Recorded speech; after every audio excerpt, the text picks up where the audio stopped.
Hi, I'm Lori. Welcome back to Milkweeds and Roses on a bright fall day, which makes me think it's a good day certainly to get some projects done for fall before the weather really starts to turn. I mean, like before we get a frost. Take a look at some of these big containers behind me. That is a gardenia plant. I've got two of them. One flowered and one never did. I can't tell you why, but I would like to try to save them, even though they're notoriously difficult to overwinter.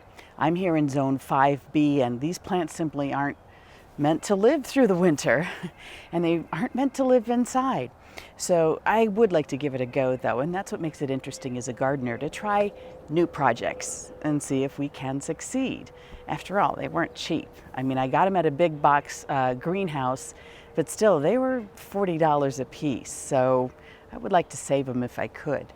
So I'm going to today take these two out, repot them, treat them for insects, because you remember from our last video, we don't like to bring insects in with our plants that we're trying to nurture through the winter. So with that said, let's go ahead and get it started. Are you ready? Here we go.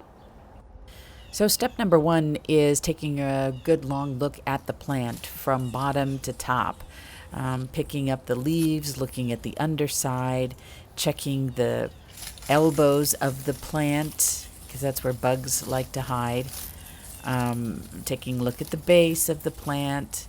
Now this has started to sprout, have some little runners that are going up. So first step I have to do is take out some of the plants and some of the pumpkins that I had put in my big container already. Some of these I'm going to keep, like the phlox probably, and the ivy. I think this looks really pretty. In fact, this might even be in there all winter long, just because of the color. And of course the sweet potato vine, that one tends to work. Now the heuchera I will take out. It is a perennial, and I'm going to go ahead and I've got a spot to plant that in the landscape. And then taking a look at the plants here in the other container. Now this container might have them a little bit healthier. This container, just where it's sitting, got some more light, got more light than the other one. So some of these plants are a little more robust. First I take out this pumpkin. I'll put it back in for decoration. Taking a look at the base. Again, I got to take that heuchera out. I'm looking at the trunk, which has been braided around and wrapped with a bamboo cane to keep it upright. Take off some of the dead leaves and the dead bloom here, and treat it again with the Earth RX houseplant and insect spray that I got. That's pretty mild. Take a look at a new container which has good drainage holes. And I like to put some clay pebbles for drainage at the bottom, because it adds good drainage but not weight. So the first step is to add a few pebbles at the bottom, and then scoop the gardenia out. Take a look at the root ball. Take the heuchera out. It looks pretty healthy actually, so it did pretty well. I will put that in the north garden, where it gets a little more sun and some more moisture.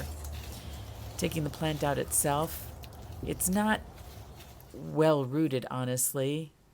It's been in there for the summer, but I take a look and see if there's any insects or pests or funky smelling roots, because that would be a bad sign and probably show it's not worth saving. But it actually seems pretty healthy, pretty dry, granted, but pretty healthy and in pretty good shape. So I will go ahead and just put that one in the pot. But, you know, inspecting for bugs, any sort of insect eggs.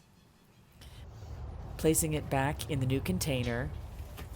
And now taking out the other one. Now this is the side of the house that, or the container that didn't get quite as much sun.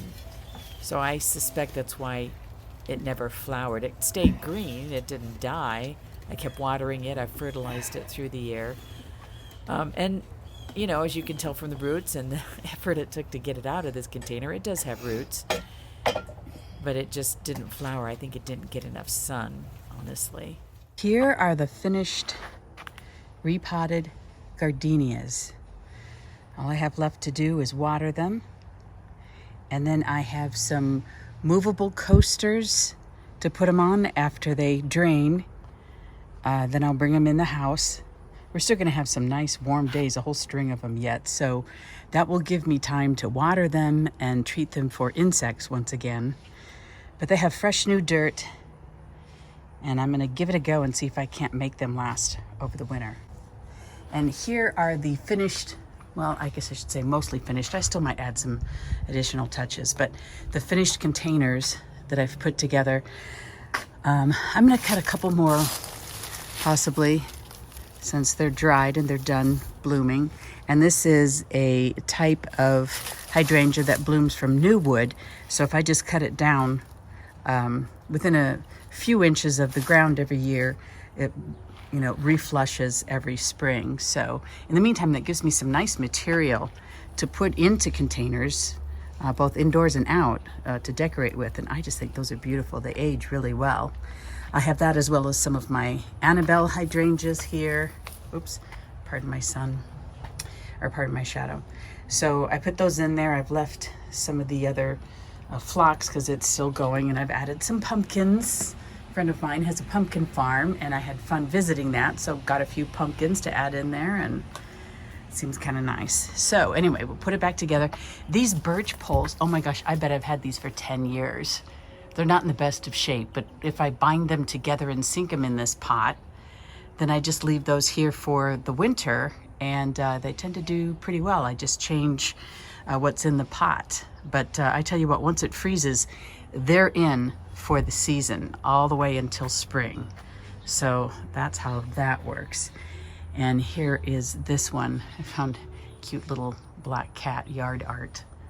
So anyway, just change those out for the season. I'm not going to do a whole bunch of containers because that's just, it is frankly a lot of work, and I have a lot of work yet to do. So anyway, and the puppers aren't too impressed. They're just in there sleeping.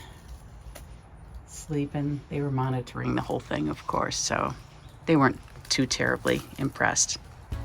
So, okay, that's it for this Milkweeds and Roses. More work to do. Let's go on to the next project. Thanks for joining me.